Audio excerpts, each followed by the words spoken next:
आज के लेक्चर में हम रोल्स थ्योरम को स्टेट करेंगे और रोल्स थ्योरम का प्रूफ भी करेंगे। और एक बहुत इंपॉर्टेंट क्वेश्चन जो रोल्स थ्योरम के बारे में अक्सर पूछा जाता है उसको डिस्कस करेंगे। स्टार्ट करते हैं आज का लेक्चर। सबसे पहले हम स्टेट करने लगे हैं कि रोल्स थ्योरम है क्या। रोल्स थ्योरम कहता ये है कि फर्ज करें आपके पास एक फंक्शन f है और function f close interval A B के ऊपर डिफाइन किया गया है। ये function close interval A B के ऊपर कंटिन्यूअस है और ये ओपन इंटरवल ए बी के ऊपर डिफरेंशिएबल है। ए और बी पे फंक्शन का डेरिवेटिव एग्जिस्ट कर रहा है या नहीं कर रहा, इसके बारे में यहाँ कोई इंफॉर्मेशन नहीं दी गई है। और तीसरी कंडीशन फंक्शन f ये सेटिस्फाई कर रहा है कि f की a पर और f की b पर वैल्यू सेम है।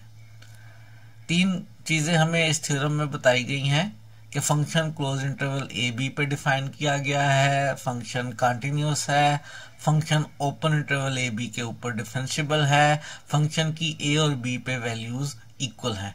अगर ये तीन कंडीशंस फुलफिल हो रही हो तो थ्योरम यह कहता है कि आपको एक पॉइंट सी मिल जाएगा ए और बी के दरमियान में, ओपन इंटरवल ए बी में इस तरह का पॉइंट सी मिलेगा कि सी के ऊपर फंक्शन का डेरिवेटिव 0 होगा। सेकंड कंडीशन में हमें यह दिया गया है कि फंक्शन का ए और बी के दरमियान तमाम पॉइंट्स पर डेरिवेटिव एग्जिस्ट करता है और प्रूफ हमने ये करना है कि कम से कम एक ऐसा पॉइंट सी मौजूद है ए और बी के दरमियान जिसके ऊपर फंक्शन का डेरिवेटिव 0 है। यह हमारी थ्योरम की स्टेटमेंट है जिसमें function f close interval A B पे डिफाइन किया गया है। ये फंक्शन कंटिन्यूअस है, फंक्शन ओपन इंटरवल पे डिफरेंशिएबल है, फंक्शन की ए और बी पे वैल्यू सेम है।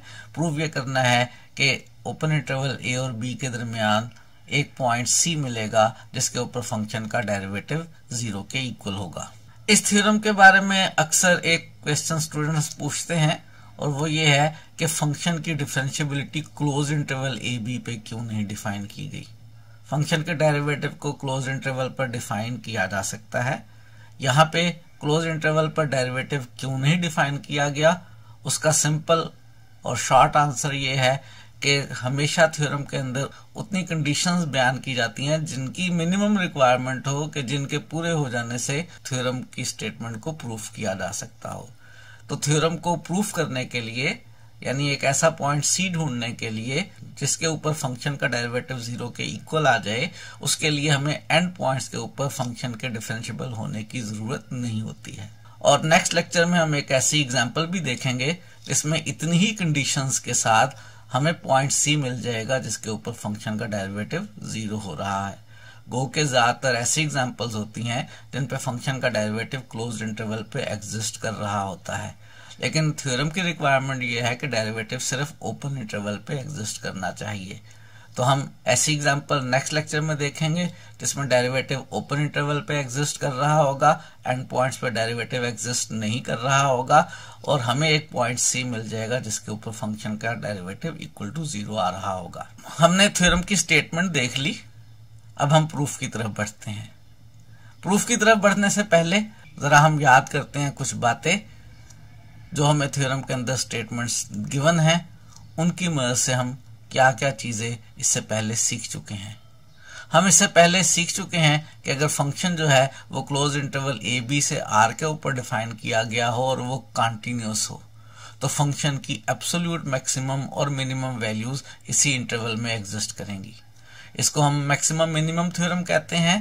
यहाँ पे हमें गिवन ये है कि function close interval A B के ऊपर कंटिन्यूअस है, तो इस थ्योरम के मुताबिक हमें फंक्शन की क्लोज इंटरवल ए बी के पॉइंट्स पर ही एब्सोल्यूट मैक्सिमम और एब्सोल्यूट मिनिमम वैल्यूज मिलेंगी। और अगर किसी फंक्शन की एब्सोल्यूट मैक्सिमम और एब्सोल्यूट मिनिमम या एक्सट्रीमम वैल्यूज जो हैं वो एग्जिस्ट कर रही हों तो हमारे पास एक्सट्रीमम वैल्यू थ्योरम है। वो ये कहता है कि अगर फंक्शन जो है वो इंटरवल आई से आर के ऊपर डिफाइन हो और इंटरवल आई का कोई इंटीरियर पॉइंट सी हो, यानी इंटरवल के दरमियान वाला कोई पॉइंट सी हो जिसके ऊपर फंक्शन की वैल्यू रिलेटिव एक्सट्रीमम हो, यानी रिलेटिव मैक्सिमम या रिलेटिव मिनिमम हो, या कह लें एब्सोल्यूट मैक्सिमम या एब्सोल्यूट मिनिमम हो। रिलेटिव एक्सट्रीमम और रिलेटिव मिनिमम वैल्यूज में से ही कोई एक वैल्यू एब्सोल्यूट मैक्सिमम या एब्सोल्यूट मिनिमम हुआ करती है और उस पॉइंट सी के ऊपर जिसके ऊपर फंक्शन की वैल्यू रिलेटिव एक्सट्रीमम है फंक्शन का डेरिवेटिव एग्जिस्ट कर रहा हो तो फिर वो डेरिवेटिव इक्वल टू 0 हुआ करता है। थ्योरम में जो पहली स्टेटमेंट हमें गिवन है उसके मुताबिक फंक्शन क्लोज इंटरवल पर कंटिन्यूअस है और मैक्सिमम मिनिमम थ्योरम ये कहता है कि फंक्शन की एब्सोल्यूट मैक्सिमम और absolute minimum values close interval A B पे एग्जिस्ट करेंगी। और एक्सट्रीमम वैल्यू थ्योरम ये कहता है कि अगर किसी इंटरवल के दरमियान वाले पॉइंट के ऊपर फंक्शन की रिलेटिव एक्सट्रीमम वैल्यू मौजूद हो और उस पॉइंट सी के ऊपर फंक्शन का डेरिवेटिव एग्जिस्ट करता हो तो फंक्शन का डेरिवेटिव इक्वल टू 0 हुआ करता है। तो बस हमने करना ये होगा कि कंटिन्यूटी ने हमें श्योरिटी दे दी कि एब्सोल्यूट मैक्सिमम और एब्सोल्यूट मिनिमम एग्जिस्ट कर रहे हैं और f of A is equal to f of B जो थर्ड कंडीशन है इसका इस्तेमाल करते हुए हम इस बात को प्रूव करेंगे कि फंक्शन की एब्सोल्यूट मैक्सिमम और एब्सोल्यूट मिनिमम वैल्यू जो है उनमें से कम एक वैल्यू ऐसी है जो इंटरवल के दरमियान वाले पॉइंट पर मौजूद है। और थ्योरम की दूसरी स्टेटमेंट ये गारंटी देगी कि उस पॉइंट के ऊपर फंक्शन डिफरेंशिएबल है। जब थ्योरम की दूसरी स्टेटमेंट ये गारंटी देगी कि फंक्शन उस पॉइंट के ऊपर डिफरेंशिएबल है तो एक्सट्रीमम वैल्यू थ्योरम की मदद से प्रूव हो जाएगा कि जिस पॉइंट पे फंक्शन की वैल्यू रिलेटिव मैक्सिमम या रिलेटिव मिनिमम है और उस पॉइंट पे फंक्शन का डेरिवेटिव एग्जिस्ट कर रहा है तो वो डेरिवेटिव इक्वल टू 0 होगा। प्रूफ स्टार्ट करते हैं। दो पॉसिबिलिटीज हो सकती हैं कि जो फंक्शन हमें दिया गया है हो सकता है वो फंक्शन कांस्टेंट फंक्शन हो। अगर फंक्शन कांस्टेंट है तो उसका ग्राफ कुछ इस तरह का होगा। फंक्शन की ए वाली वैल्यू और फंक्शन की बी वाली वैल्यूज यानी एफ ऑफ ए और एफ ऑफ बी हमें गिवन है कि दोनों सेम है तो फंक्शन की ए के ऊपर और बी के ऊपर हाइट सेम होगी और फंक्शन कांस्टेंट है तो थ्रू आउट हाइट यही रहेगी। हमें ढूंढना क्या है? हमें ढूंढना है इंटरवल ए और बी के दरमियान एक पॉइंट सी जिसके ऊपर फंक्शन का डेरिवेटिव इक्वल टू 0 हो। याद रहे फंक्शन का डेरिवेटिव जो है वो टेंजेंट लाइन की स्लोप को रिप्रेजेंट करता है। अगर फंक्शन कांस्टेंट है उसका ग्राफ स्ट्रेट लाइन है तो उसके किसी भी पॉइंट के ऊपर टेंजेंट लाइन भी यही वाला लाइन सेगमेंट होगा और इस लाइन सेगमेंट की स्लोप 0 है तो डेरिवेटिव इक्वल टू 0 होगा। तो बस यही हम प्रूफ करना चाहते थे। फंक्शन कांस्टेंट है, इसका डेरिवेटिव इंटरवल के हर पॉइंट के ऊपर 0 है। हमें मालूम है कांस्टेंट फंक्शन का डेरिवेटिव 0 होता है और डेरिवेटिव अगर इंटरवल के हर पॉइंट पर 0 है तो ऑब्वियसली हमारे पास इन्फिनिट पॉइंट्स हैं जो ए और बी के दरमियान में हैं और जिनके ऊपर फंक्शन का डेरिवेटिव इक्वल टू 0 है। तो हमें जो पॉइंट सी ढूंढना था वो पॉइंट सी मिल गया है और वो इन्फिनिट पॉइंट सी मिल गए हैं ए और बी के दरमियान जिनके ऊपर फंक्शन का डेरिवेटिव इक्वल टू 0 है।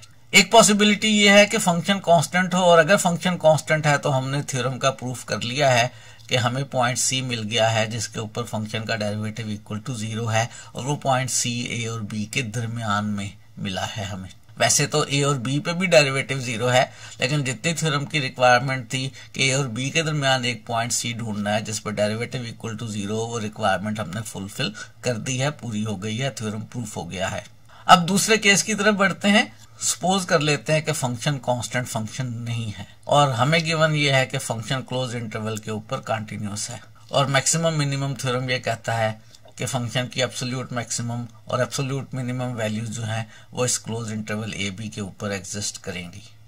अगर फंक्शन की एब्सोल्यूट मैक्सिमम और absolute minimum values close interval A B के ऊपर एग्जिस्ट कर रही हैं तो सपोज कर लेते हैं कि फंक्शन की जो absolute maximum value close interval A B के ऊपर है वो कैपिटल एम के इक्वल है और जो फंक्शन की एब्सोल्यूट मिनिमम वैल्यू है एफ ऑफ एक्स की absolute minimum value close interval A B के ऊपर वो स्मॉल एम के इक्वल है। हमें पॉइंट ढूंढना है ऐसा जो क्लोज इंटरवल ए और बी के दरमियान में हो, ओपन इंटरवल ए और बी में हो और जिसके ऊपर फंक्शन का डेरिवेटिव इक्वल टू 0 हो।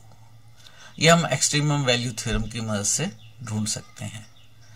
अगर जो एब्सोल्यूट मैक्सिमम और एब्सोल्यूट मिनिमम वैल्यू है इनमें से कम कोई एक वैल्यू ऐसी हो जो एंड पॉइंट्स पर ना हो।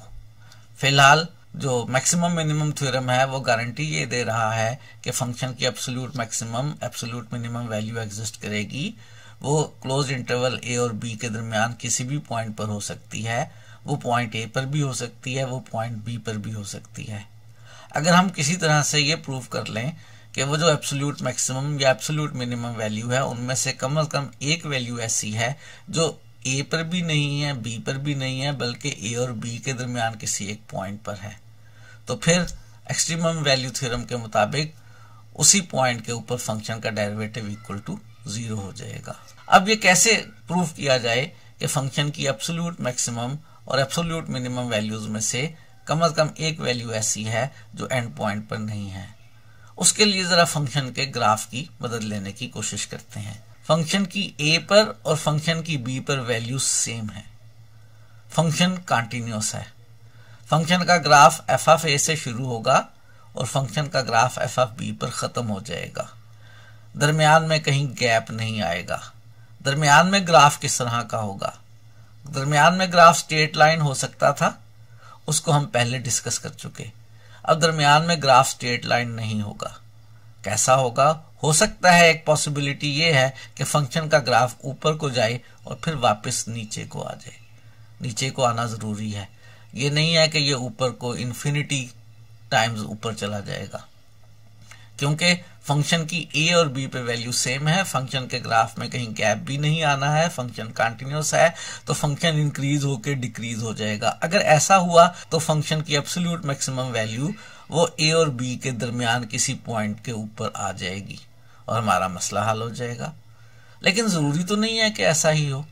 ऐसा भी हो सकता है कि फंक्शन नीचे को जाए, डिक्रीज हो और फिर दोबारा इंक्रीज होके एफ ऑफ बी पर आ जाए। इंक्रीज होना जरूरी है। अगर डिक्रीज होके इंक्रीज हुआ और दोबारा एफ ऑफ बी पर आ गया तो फंक्शन की एब्सोल्यूट मिनिमम वैल्यू जो स्मॉल एम है वो दरमियान वाले किसी पॉइंट पर आएगी और एब्सोल्यूट मैक्सिमम वैल्यू एंड वाले पॉइंट्स पर आएगी। पहला केस जिसमें मैंने ग्राफ ऐसे बनाया है कि इंक्रीज होकर डिक्रीज हुआ है, उसमें एब्सोल्यूट मैक्सिमम वैल्यू दरमियान वाले किसी पॉइंट पर आ रही है और एफ ऑफ ए और एफ ऑफ बी जो है ये इसकी एब्सोल्यूट मिनिमम वैल्यूज आ रही हैं। और दूसरा केस ये जो मैंने बनाया जिसमें ग्राफ डिक्रीज होकर इंक्रीज हुआ, इसमें एब्सोल्यूट मिनिमम वैल्यू दरमियान वाले पॉइंट पर आ रही है और एंड वाले पॉइंट्स पर एब्सोल्यूट मैक्सिमम वैल्यू आ रही है। लेकिन जरूरी तो नहीं है कि ग्राफ हमेशा इसी शेप का हो सकता है ग्राफ कभी डिक्रीज हो, कभी इंक्रीज हो और इस तरह से कंटिन्यूअसली इंक्रीज और डिक्रीज होता हुआ एफ ऑफ बी पर खत्म हो जाए। एक बात गारंटेड है कि एफ ऑफ ए और एफ ऑफ बी सेम होने की वजह से ग्राफ ने डिक्रीज और इंक्रीज होने के बाद फाइनली एफ ऑफ बी पर ही पहुंचना है, एफ ऑफ ए से शुरू होकर। तो इसमें कहीं इंक्रीज होगा, कहीं डिक्रीज होगा, या एक दफा इंक्रीज होके डिक्रीज हो जाएगा, या एक दफा डिक्रीज होके इंक्रीज हो जाएगा। अब ये वाला जो केस है जिसमें डिक्रीज और इंक्रीज हो रहा है बार बार, इसी तरह से इंक्रीज और डिक्रीज भी हो सकता है बार बार। इस केस में देखें फंक्शन की एब्सोल्यूट मिनिमम वैल्यू जो है वो दरमियान में कहीं है और जो एब्सोल्यूट मैक्सिमम वैल्यू है वो भी दरमियान में कहीं किसी एक पॉइंट पर है। अब एब्सोल्यूट मैक्सिमम और मिनिमम वैल्यूज दरमियान में ही किसी पॉइंट्स पर हैं, एंड्स पर नहीं है। जो पहला केस मैंने ग्राफ का ड्रा किया था उसमें एब्सोल्यूट मैक्सिमम वैल्यू दरमियान में और एब्सोल्यूट मिनिमम वैल्यू जो है वो एंड पॉइंट्स पर थी।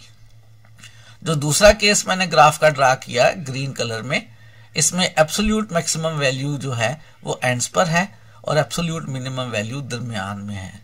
और ये जो तीसरा ग्राफ मैंने ड्रा किया है ऑरेंज कलर का, इसके अंदर एब्सोल्यूट मिनिमम और एब्सोल्यूट मैक्सिमम दोनों ही दरमियान वाले पॉइंट्स पर है। ग्राफ की यही पॉसिबिलिटीज हो सकती हैं। इन पॉसिबिलिटीज से क्या क्लियर हो रहा है हमें? इन पॉसिबिलिटीज से हमें यह क्लियर हो रहा है कि एफ ऑफ ए और एफ ऑफ बी चूंकि इक्वल हैं और फंक्शन कांस्टेंट भी नहीं है, तो कम से कम एक वैल्यू कैपिटल एम और स्मॉल एम में से ऐसी है जो एफ ऑफ ए और एफ ऑफ बी के इक्वल ना हो। पहले केस में कैपिटल एम जो है वो एफ ऑफ ए और एफ ऑफ बी के इक्वल नहीं है। ग्रीन ग्राफ वाले केस में स्मॉल एम जो है वो एफ ऑफ ए और एफ ऑफ बी के इक्वल नहीं है।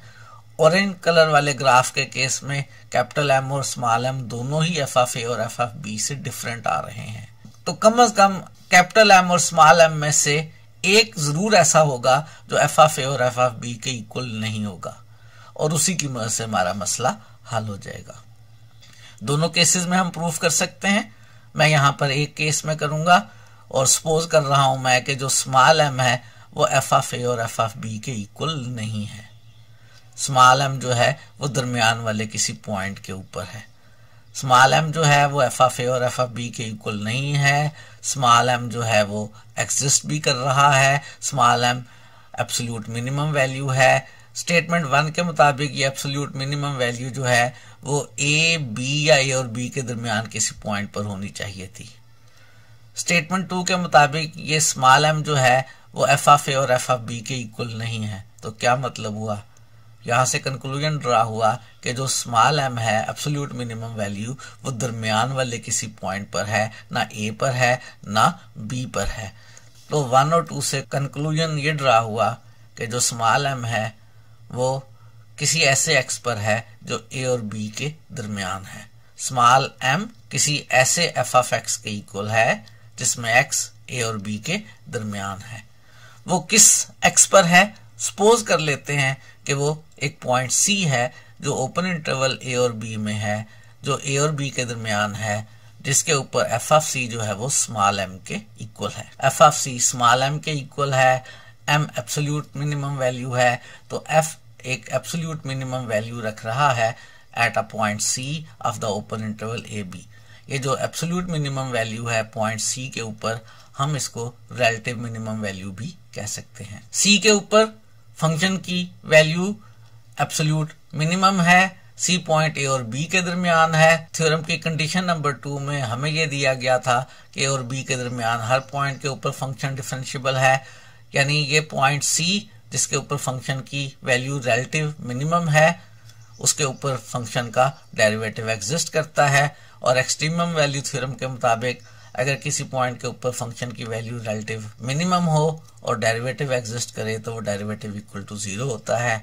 तो प्रूव हो गया कि सी के ऊपर जो है फंक्शन का डेरिवेटिव इक्वल टू 0 है। हमने थ्योरम को कंप्लीट कर लिया है। हमने प्रूव ये कर लिया है कि हमें ओपन इंटरवल ए बी में एक पॉइंट सी मिल रहा है जिसके ऊपर फंक्शन का डेरिवेटिव इक्वल टू 0 है। इसमें यहाँ पे लास्ट में हमने जो सी की एग्जिस्टेंस है वो हमने एक्सट्रीमम वैल्यू थ्योरम की मदद से शो करवाई है। पेपर में आप ऐसे करना चाहें तो कर सकते हैं, और अगर आप समझते हैं कि क्वेश्चन जो है वो ज्यादा मार्क्स का है, हमें ज्यादा कुछ लिखना चाहिए, तो जो थ्योरम का प्रूफ जो हमने एक्सट्रीमम वैल्यू थ्योरम का प्रूफ किया था एफ ऑफ सी को एम के इक्वल लाने के बाद, अब वो सारा प्रूफ यहाँ पे करके प्रूफ कर देंगे कि एफ डैश सी किसके इक्वल है 0 के। लेकिन चूंकि मैं ये प्रूफ पहले करवा चुका हूँ, आप वहां से कॉपी कर सकते हैं, इसलिए इसका प्रूफ मैं यहाँ नहीं करवा रहा। मैं यहाँ डायरेक्ट इस्तेमाल कर रहा हूँ कि एक्सट्रीमम वैल्यू थ्योरम की मदद से हमें एक सी मिल गया है जिसके ऊपर फंक्शन का डेरिवेटिव इक्वल टू 0 है।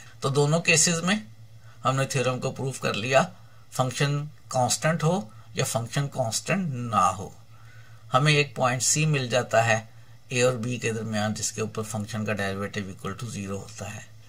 एट लीस्ट एक पॉइंट मिल जाता है। जब हम कहते हैं कि मिल जाता है तो मिल जाता है में जरूरी नहीं होता कि सिर्फ एक ही मिले, एक से ज्यादा भी मिल जाते हैं। देयर एग्जिस्ट का मतलब होता है कम से कम एक ऐसी चीज होगी। तो हमें सी मिल रहा है जिसके ऊपर फंक्शन का डेरिवेटिव इक्वल टू 0 हो, कम से कम एक मिल रहा है, ये एक से ज्यादा भी हो सकते हैं। कांस्टेंट के केस में इन्फिनिट है और कांस्टेंट ना होने के केस में ये एक से ज्यादा, जैसे मैंने ग्राफ में दिखाया था, 2 भी हो सकते हैं। एब्सोल्यूट मैक्सिमम और एब्सोल्यूट मिनिमम जो है वो अगर दोनों ही एफ ऑफ ए और एफ ऑफ बी के इक्वल नहीं है तो उन दोनों के ऊपर जो है फंक्शन का डेरिवेटिव इक्वल टू 0 होगा। ना सिर्फ एब्सोल्यूट मैक्सिमम और एब्सोल्यूट मिनिमम में, बल्कि जितने भी रिलेटिव मैक्सिमम या रिलेटिव मिनिमम पॉइंट्स होंगे जिनके ऊपर फंक्शन की वैल्यू रिलेटिव मैक्सिमम या रिलेटिव मिनिमम होगी, उन सारे पॉइंट्स के ऊपर फंक्शन का डेरिवेटिव इक्वल टू 0 होगा। आज के लिए इतना ही रखते हैं और नेक्स्ट लेक्चर में एक ऐसी एग्जांपल देखेंगे जिसमें ये जो सेकंड कंडीशन डिफरेंशिएबिलिटी वाली है ये सिर्फ ओपन इंटरवल पर ही सेटिस्फाई हो रही होगी और हमें पॉइंट सी मिल रहा होगा। यानी इस डिफरेंशिएबिलिटी वाली कंडीशन को क्लोज इंटरवल पे होना जरूरी नहीं है। ज्यादातर क्वेश्चंस ऐसे होते हैं, ज्यादातर एग्जांपल्स ऐसी होती हैं जिनमें डेरिवेटिव क्लोज इंटरवल पे एग्जिस्ट कर रहा होता है। लेकिन रिक्वायरमेंट थ्योरम की सिर्फ इतनी है कि अगर ओपन इंटरवल पे डेरिवेटिव एग्जिस्ट कर जाए और बाकी कंडीशंस भी पूरी हो रही हो तो हमें एक पॉइंट सी मिल जाता है जिसके ऊपर फंक्शन का डेरिवेटिव इक्वल टू 0 होता है। आज के लिए इतना ही, बाकी चीजें सीखेंगे नेक्स्ट लेक्चर्स में।